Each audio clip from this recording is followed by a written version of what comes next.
Bom dia, gente! Estamos no capítulo 52 de Jeremias, final de Jeremias, enfim, chegamos e é isso, 2 grandes profetas aí nós já passamos, primeiro Isaías, agora Jeremias. Bom dia, Isabel aqui desde o início, gente, conosco, desde Gênesis. E é isso, em nome de Jesus, vamos juntas até Apocalipse, né, Isabel? Minha mãe também, e eu creio que alguns, né, que vêm depois, às vezes nem todo mundo tem como comparecer aí, esse horário é um horário meio corrido, ou às vezes, né, mais preguiçoso também.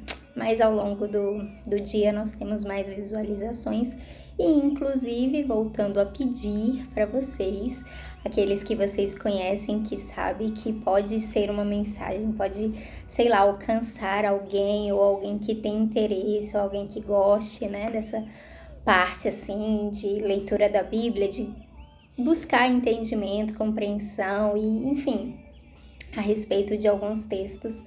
Como eu disse, a gente está aqui desde o início, então vale a pena aí compartilhar.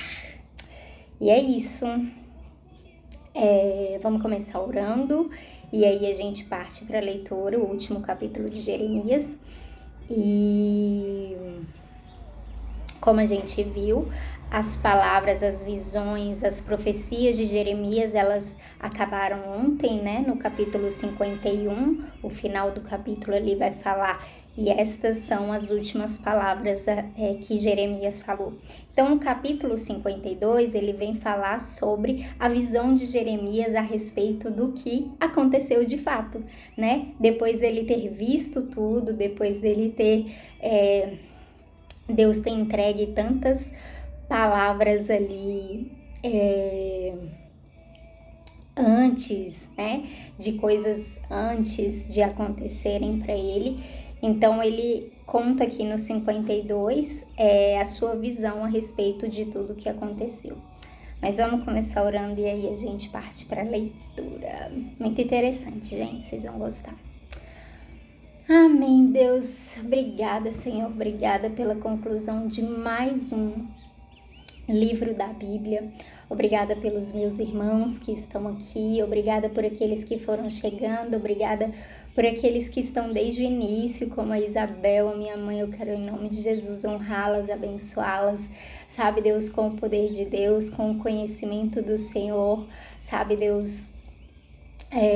a cada dia que o Senhor se revele mais, que as escamas dos olhos caiam, que o coração se abra, sabe, Deus, que elas estejam caminhando por cima das promessas e das palavras e dos conceitos a respeito do Senhor, sabe, Deus, em nome de Jesus, que até aqui nós possamos crescer em graça, sabedoria e estatura, Deus, no conhecimento e na revelação do Senhor para nós. Em nome de Jesus, não deixa ninguém que está participando, que está vendo essas lives, Deus, ficar sem um encontro genuíno contigo, sem uma revelação a respeito de quem Tu és. Deus, em nome de Jesus, nós oramos, Te pedimos, Deus, porque estamos aqui, estamos com os nossos corações abertos e dispostos a Te conhecer cada dia mais. Obrigada pela minha vida, pela ideia que o Senhor colocou no meu coração. Eu sou muito grata por isso, e eu quero, sabe, Deus, poder Te servir da melhor maneira que o Senhor me colocar para servi-lo e da maneira mais autêntica, deixando com que o Senhor fale. Então fala conosco mais uma vez no dia de hoje. É a oração que eu te faço e te peço em nome de Jesus. Amém? Bora! Bom dia, Celi! Seja bem-vinda! Então, gente, capítulo 52, então, de Jeremias vai dizer o seguinte: Zedequias tinha 21 anos de idade quando se tornou rei de Judá e reinou 11 anos em Jerusalém. A sua mãe se chamava Amutal, filha de outro Jeremias que vivia na cidade de Líbna. O rei Zedequias pecou contra Deus, o Senhor, fazendo o que era errado. como o rei Jeoaquim também havia feito. O Senhor ficou muito irado com o povo de Judá e de Jerusalém, e por isso fez com que fossem levados como prisioneiros. Então, Jeremias aqui, ele está começando dando um parâmetro geral do que estava acontecendo ali, quando o reinado de Zedequias estava começando. Então, lá pelo ano 9, começou o cerco de Jerusalém e durou até o ano 11º dele, que foi quando Nabucodonosor conseguiu de fato adentrar ali Jerusalém e conseguir começar a levar o povo como cativo. Então, vai dizer que Zedequias se revoltou contra o rei da Babilônia no ano 9 do reinado de Zedequias em Judá. No dia 10 do 10º mês, o rei Nabucodonosor da Babilônia veio com todo o seu exército e atacou Jerusalém. Eles acamparam fora da cidade e construíram torres em volta para cercá-la. A cidade ficou cercada até o ano 11 do reinado de Zedequias. No dia 9 do 4º mês daquele mesmo ano, a fome apertou na cidade. O povo não tinha nada para comer. Quando os babilônios abriram brechas nas muralhas, todos os soldados judeus tentaram fugir durante a noite, embora a cidade estivesse cercada.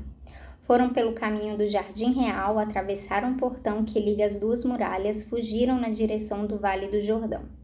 Mas o exército dos babilônios perseguiu o rei Zedequias e o prendeu na planície de Jericó. E todos os seus soldados o abandonaram. Zedequias foi levado como prisioneiro ao rei Nabucodonosor, que estava na cidade de Ribla, na região de Amate. Ali, Nabucodonosor o condenou. Em Ribla, o rei da Babilônia mandou matar os filhos de Zedequias na presença do pai. Também mandou matar as autoridades de Judá. Depois mandou furar os olhos de Zedequias e o prendeu com correntes de bronze a fim de levá-lo para a Babilônia. E Zedequias ficou na prisão em Babilônia até o dia da sua morte. A gente já tinha um pouco desse contexto mais atrás, né? Então, no versículo 12, continua. No ano 19º do reinado de Nabucodonosor da Babilônia, no dia 10 do 5º mês, Nebuzaradã, conselheiro do rei, comandante-geral do seu exército, entrou em Jerusalém. Ele incendiou o templo, o palácio do rei e as casas de todas as pessoas importantes de Jerusalém. Os seus soldados derrubaram as muralhas da cidade, e Nebuzaradã levou como prisioneiros para a Babilônia os que haviam sido deixados na cidade e os que haviam fugido para o lado dele e o resto dos operários especializados. Mas deixou em Judá algumas das pessoas mais pobres e as pôs para trabalhar nas plantações de uvas e nos campos. Os babilônios quebraram as colunas de bronze e as carretas que estavam ao lado do templo, e também o grande tanque de bronze. Então levaram todo o bronze para a Babilônia. Levaram as pás e as vasilhas usadas para carregar as cinzas do altar e as tesouras de cortar pavios de lamparinas. Levaram as tigelas onde era recolhido o sangue dos sacrifícios, as vasilhas de queimar incenso e todos os objetos de bronze usados no culto. Levaram todas as peças feitas de ouro e de prata, as vasilhas pequenas, os pratos de carregar brasas, as tigelas em que era recolhido o sangue dos sacrifícios, as vasilhas para cinza, os candeeiros, as vasilhas de incenso e os vasos usados nas ofertas de bebidas. Não foi possível calcular o peso dos objetos de bronze que o rei Salomão havia feito para o templo, isto é, as 2 colunas, as carretas, o grande tanque e os 12 bois que o sustentavam. As 2 colunas eram iguais. Cada uma tinha 8 metros de altura por 5 metros e 35 centímetros de circunferência. Eram ocas e a grossura do metal era de 10 centímetros. No alto de cada coluna havia um remate de bronze que media 2,20 metros de altura. Em toda a volta do remate havia um enfeite rendilhado e com romãs. Tudo isso também era de bronze. No enfeite rendilhado de cada coluna havia 100 romãs, sendo que 96 delas podiam ser vistas do chão. Aqui, cara, essa parte, ela vai fazer referência a 1 Reis dos versículos... Não, 1 Reis 7, dos versículos 15 ao 47. E vale a pena dar uma volta, né, voltar um pouco para dar uma lida nesse capítulo, enfim, nessa parte. Por quê? Porque é exatamente quando Salomão manda fazer, ele contrata ali a melhor pessoa, a pessoa que ele sabe que tipo, tinha capacidade, tinha uma habilidade grande para aquilo. Então ele tá falando ali de como foi feito cada coisa, o que foi usado, o tanto de ouro, o tanto de prata, e vai falar que não podia calcular, tamanho foi a generosidade de Salomão em entregar aquilo para ele fazer, e tipo, né, as ofertas das pessoas que levaram também para eles estarem construindo o templo de Salomão, né, e cada coisinha ali. E agora Jeremias vem com com a visão não, né? Com, tipo, eu não sei quem acompanha, tem vez que tem uma pessoa no YouTube que ela é muito... Eu não assisto não, é uma mulher, ela tem bastante visualizações, assim, no YouTube. E ela fala, tipo, de cada cidade, assim, e aí ela vai contando sobre Israel. O ministério dela é muito voltado, assim, para Israel e tal, e da história, né? E ela está no lugar e, tipo, vem, assim, umas imagens. E aí, esses dias eu passando, assim, eu parei e olhei, né? E aí eles levando aqueles vasos, aquelas coisas, sabe? Todos os utensílios ali do templo. Então a gente consegue visualizar, isso é bem legal, né?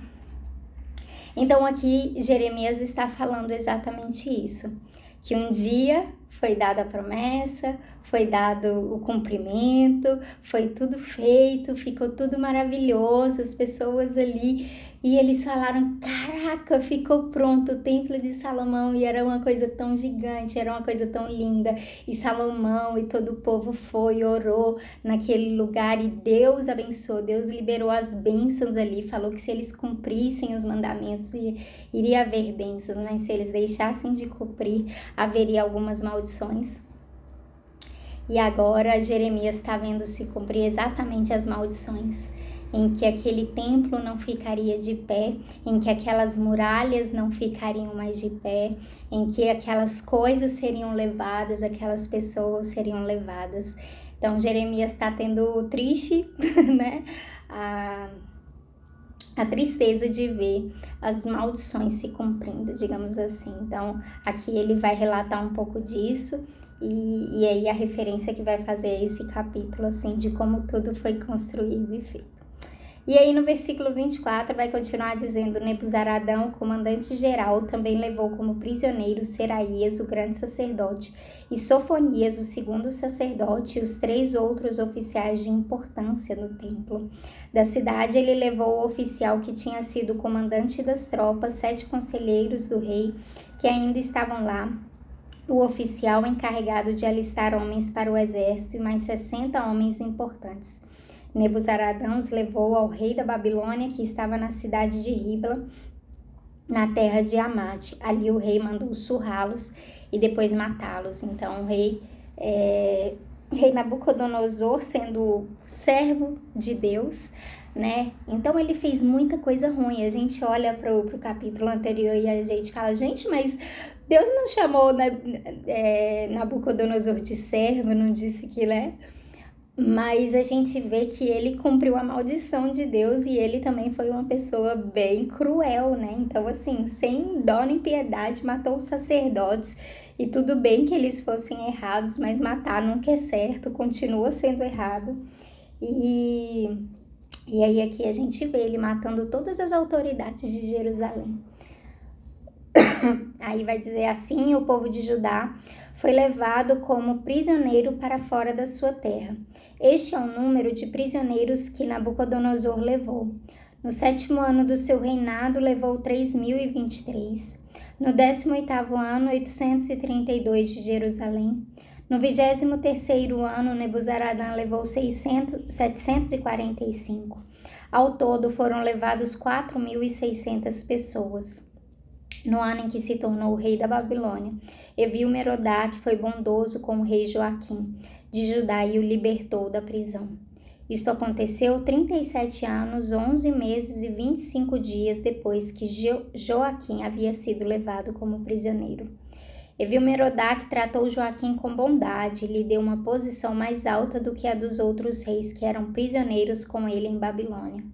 Assim deixaram que Joaquim tirasse suas roupas de prisioneiro e vestisse as suas próprias roupas e comesse junto com o rei pelo resto da sua vida. E todos os dias, enquanto viveu, recebeu do rei uma pensão para o seu sustento.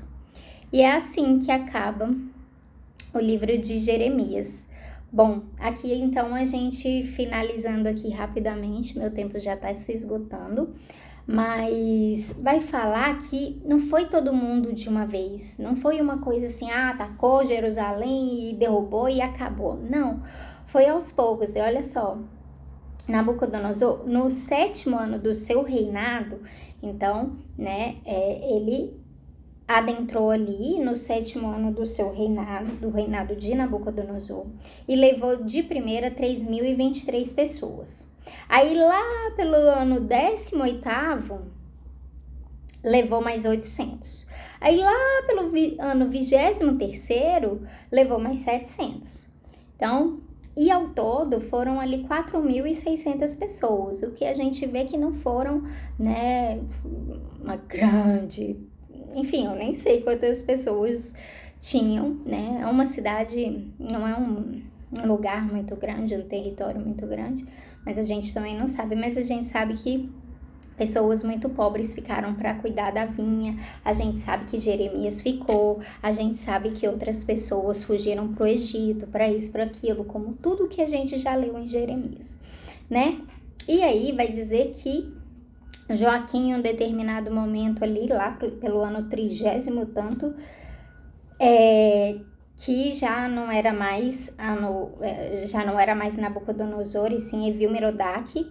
Então, ele entrou como rei e Joaquim foi levado, né? Já tinha sido levado, já tinha um tempão na cadeia. Ele também foi rei de Judá, eu também não vi quando, mas a gente tem aqui essas informações.